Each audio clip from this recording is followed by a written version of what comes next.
Hello everyone, welcome to crazy GK trick. Friends, आज हम बात करेंगे आखिरकार क्यों मालदीव्स में इंडिया आउट कैंपेन चल रहा है। इंडिया आउट कैंपेन मालदीव्स में 2020 से चालू हुआ था और हाल ही के दिनों में हमको ये देखने को मिलता है कि इस कैंपेन ने और भी जोर पकड़ा है। तो फ्रेंड्स, आज हम जानने की कोशिश करेंगे कि आखिरकार मालदीव्स से इंडिया आउट कैंपेन जैसी खबरें क्यों निकल कर आती हैं। सबसे पहले यहाँ पर हम मालदीव्स के बारे में बात करेंगे, उसकी इंपॉर्टेंस को समझेंगे। फिर हम देखेंगे आखिरकार क्यों एंटी इंडिया प्रोटेस्ट हो रहा है मालदीव्स में। हम इंडिया और मालदीव्स के रिलेशन को डिस्कस करेंगे। हम यहाँ पर यह भी डिस्कस करेंगे कि इन प्रोटेस्ट को लेकर इंडियन गवर्नमेंट ने और मालदीवियन गवर्नमेंट ने कैसे रिस्पॉन्ड किया है। और लास्ट में फ्रेंड्स, हम डिस्कस करेंगे क्या वे फॉरवर्ड हो सकता है इस इशू पर। आइए सबसे पहले बात करते हैं मालदीव्स के बारे में। मालदीव्स एक छोटी सी कंट्री है जो इंडियन ओशन पर लोकेटेड है। इसकी कुल पॉपुलेशन लगभग 5 लाख है और मालदीव्स में हमको डेमोक्रेसी आते हुए दिखती है 2005 में। अगर हम पिछले 10 सालों की बात करें तो यहाँ पर हम देखते हैं इंडिया और चाइना के बीच एक कंपटीशन है कि कौन सी कंट्री अपना इन्फ्लुएंस कायम कर पाती है मालदीव्स पर। यहाँ पर हमको ये बात भी नोट करना चाहिए कि मालदीव्स में मेजॉरिटी पॉपुलेशन इस्लाम को मानती है और इसी कारण से हमने यहाँ पर यह भी देखा है कि मालदीव्स में जो रेडिकल फोर्सेज हैं इस्लाम की, उन्होंने भी यहाँ पर अपना इन्फ्लुएंस बढ़ाने की कोशिश की है। इन्हीं कारणों की वजह से हमको मालदीव्स में पॉलिटिकल अप्स एंड डाउन्स देखने को मिलते हैं। आइए फ्रेंड्स, अब हम बात करते हैं कि मालदीव्स इतना इंपॉर्टेंट क्यों है इंडिया के लिए और चाइना के लिए। मालदीव्स के नॉर्थ में और साउथ में दो important sea lines of communication located है। सी लाइन्स ऑफ कम्युनिकेशन एक हाईवे की तरह होती हैं। जिस तरह से रोड्स पर हाईवे होते हैं जो बड़ी सिटीज को कनेक्ट करते हैं, उसी तरह से ओशियन पर सी लाइन ऑफ कम्युनिकेशन होता है जो कनेक्ट करती है कंट्रीज को और बड़े बड़े पोर्ट्स को। और ये जो सी लाइन ऑफ कम्युनिकेशंस हैं, ये बहुत इंपॉर्टेंट रूट को कवर करती हैं। यहाँ पर हम देखते हैं कि जो भी मेजर ट्रैफिक आता है स्ट्रेट ऑफ होर्मुज़ से और गल्फ ऑफ एडन से, वो मालदीव से होते हुए गुजरता है। और यहाँ पर दूसरा जो सबसे इंपॉर्टेंट रूट है जो स्ट्रेट ऑफ मलक्का को कनेक्ट करता है, उस रूट का रास्ता भी मालदीव से होते हुए जाता है। तो फ्रेंड्स, यहाँ पर हम देखते हैं मालदीव बहुत ही स्ट्रेटेजिक लोकेशन पर मौजूद है जहाँ पर वो वेस्ट एशिया को और साउथ ईस्ट एशिया को कनेक्ट करता है और इसी वजह से मालदीव इंडिया के लिए और चाइना के लिए बहुत इंपॉर्टेंट है। यहाँ पर हम देखते हैं कि इंडिया का जितना भी एक्सटर्नल ट्रेड है उसका लगभग 50% ट्रेड इन्हीं दो रूटों से होता है और लगभग जो 80% एनर्जी इंडिया इंपोर्ट करता है वेस्ट एशिया से, वो इसी रूट से होते हुए आती है इंडिया तक। इसलिए मालदीव में स्टेबिलिटी बहुत इंपॉर्टेंट है इंडिया के लिए। आइए अब हम देखते हैं कि पिछले कुछ डिकेड्स में कैसा माहौल रहा है मालदीव्स में। मालदीव्स के जो फॉर्मर प्रेसिडेंट थे ममून अब्दुल गयूब, उनके रिलेशंस इंडिया से बहुत अच्छे थे और वो मालदीव के प्रेसिडेंट रहे 1978 से लेके 2008 तक।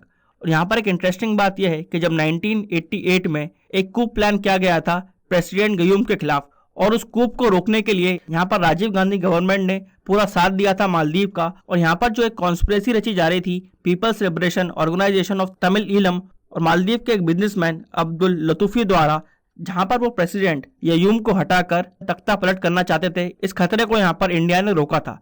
इसलिए हम देखते हैं कि इंडिया और मालदीव के बीच रिलेशन काफ़ी अच्छे रहते हैं।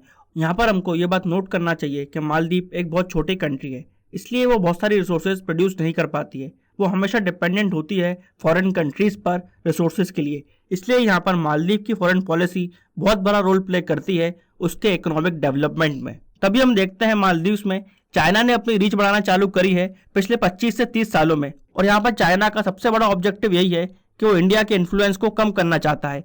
और यहाँ पर हमको देखने को मिलता है कि चाइना मालदीव्स में भी और श्रीलंका में भी इंडिया के इन्फ्लुएंस को कम करने के लिए लगातार आगे बढ़ता रहता है।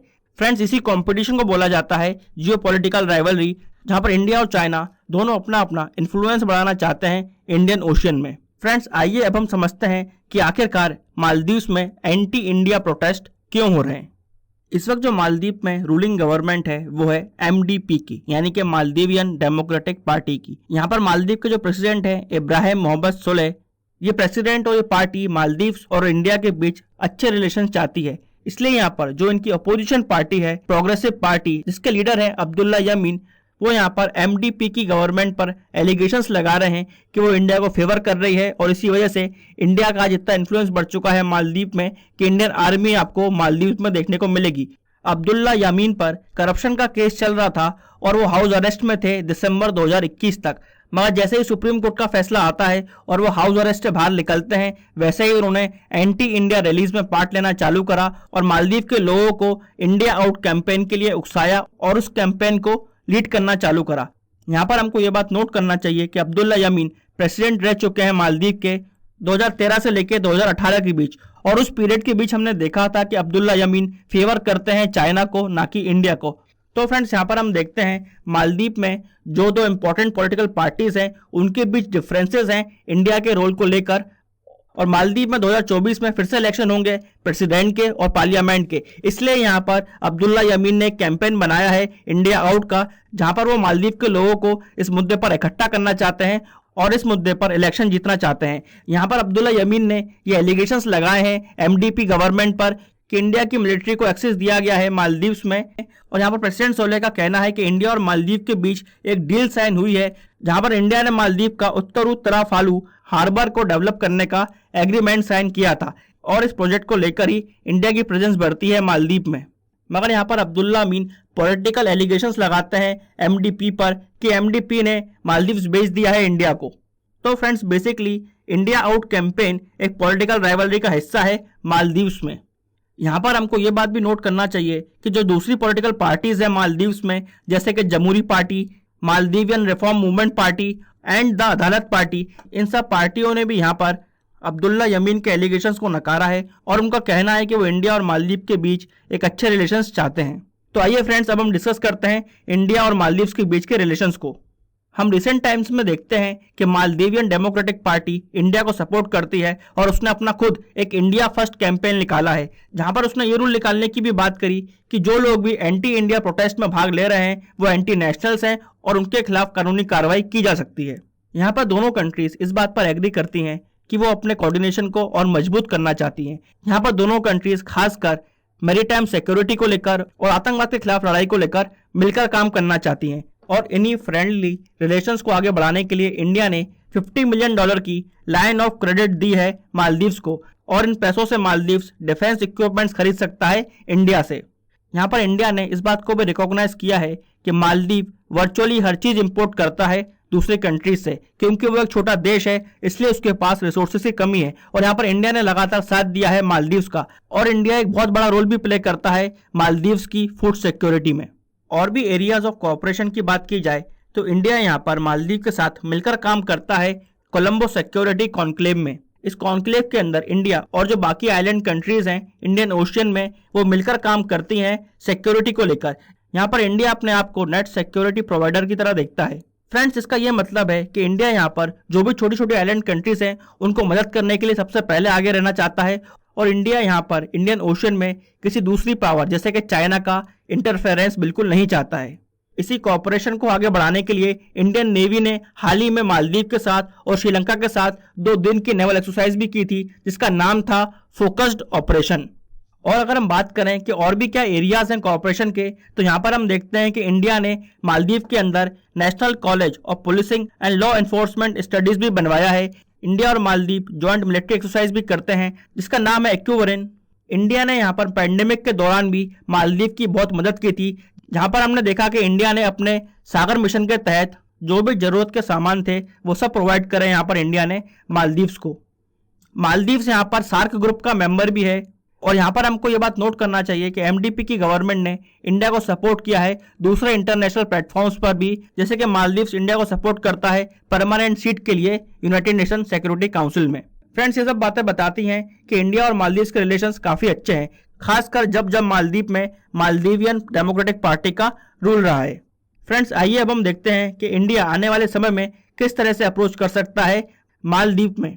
यहाँ पर इंडिया को सबसे पहले मालदीव्स के अंदर परसेप्शन मैनेजमेंट का काम करना होगा। यहाँ पर इंडिया के खिलाफ जो एक negative image Abdul Yamin spread कर रहे हैं मालदीव के लोगों में, उसको यहाँ पर इंडिया को काउंटर करना चाहिए। यहाँ पर इंडिया को ये बातें हाईलाइट करनी पड़ेंगी कि वो किस तरह से मालदीव का साथ दे रहा है उसके इकोनॉमिक डेवलपमेंट में। यहाँ पर इस बात को भी हाईलाइट करना चाहिए कि मालदीव इंडियन लोगों के लिए एक बहुत बड़ा टूरिस्ट डेस्टिनेशन है, और मालदीव को उस टूरिज्म से बहुत अच्छा इकोनॉमिक बेनिफिट मिलता है। इन सब बातों को मालदीव के लोगों तक पहुंचाना पड़ेगा, जिससे इंडिया को लेकर जो गलत परसेप्शन फैलाया जा रहा है उसको इंडिया काउंटर कर सके। रिसेंटली हमको ये भी देखने को मिलता है कि इंडिया ने और वर्ल्ड ने क्लाइमेट चेंज को लेकर कुछ मेजर स्टेप्स लेने का कमिटमेंट किया है और यहाँ पर दोनों देश अगर मिलकर काम करेंगे तो वो क्लाइमेट चेंज के अगेंस्ट अपने आप को अडेप्ट कर पाएंगे और वो नए रास्ते भी ढूंढ पाएंगे जिससे वो क्लाइमेट चेंज के इम्पैक्ट को मिनिमाइज कर सकें।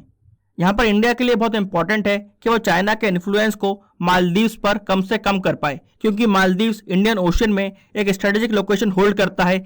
इसलिए यहाँ पर इंपॉर्टेंट है कि इंडिया अपना मालदीव्स पर होल्ड बनाकर रखे, जिससे वो इंडियन ओशन रीजन में सिक्योरिटी प्रोवाइड कर सके और एक पीसफुल एनवायरनमेंट मेंटेन कर सके। और इस ऑब्जेक्टिव को अचीव करने के लिए इंडिया को अपनी फॉरेन पॉलिसी काफी इमेजिनेटिव रखनी चाहिए, जिससे कि वो नए नए तरीकों से मैरीटाइम सिक्योरिटी इनिशिएटिव ले सके, जहां पर इन कंट्रीज का ट्रस्ट इंडिया पर लगातार बना रहे। यहाँ पर हमको ये देखने को मिलता है कि मालदीव की जो प्रेजेंट गवर्नमेंट है MDP के अंदर, वो इंडिया फर्स्ट पॉलिसी को अपनाती है और दूसरी तरफ हम देखते हैं इंडिया की नेबरहुड फर्स्ट पॉलिसी। फ्रेंड्स, ये दोनों देशों की पॉलिसी बताती है कि दोनों देश अपने नेबर्स के साथ अच्छे रिलेशंस चाहते हैं और जब कोई भी दो देश एक दूसरे को अच्छे से समझते हैं तो वहां पर बहुत इंपॉर्टेंट होता है कि जो भी पॉलिसी बनाई जाए वो कल्चर, जियो इकोनॉमिक्स, जियो स्ट्रेटेजिक सेंसिटिविटी को ध्यान में रखकर बनाई जाए। यहाँ पर हम ये कंक्लूजन ड्रॉ कर सकते हैं कि इंडिया और मालदीव के रिलेशंस टाइम टेस्टेड हैं, दोनों कंट्रीज बहुत क्लोज हैं और दोनों कंट्रीज मल्टीपल डोमेन्स में मिलकर काम कर रही है। ये रिलेशंस दोनों कंट्रीज के लिए म्यूचुअली बेनिफिशियल हैं। इसलिए यहाँ पर इंपॉर्टेंट है कि इंडिया और मालदीव की गवर्नमेंट मिलकर अपने ट्रेडिशनल फ्रेंडली रिलेशंस को और भी आगे ले जाएं, जिसमें दोनों कंट्रीज का म्यूचुअल बेनिफिट है। फ्रेंड्स, यहाँ पर हमने इंडिया मालदीव रिलेशंस को डिटेल में डिस्कस किया है। आई होप आपको ये वीडियो इन्फॉर्मेटिव लगा होगा। ऐसे ही वीडियो देखने के लिए इस वीडियो को लाइक करें, शेयर करें और हमारे चैनल को सब्सक्राइब करें। Friends, till then bye bye and take care.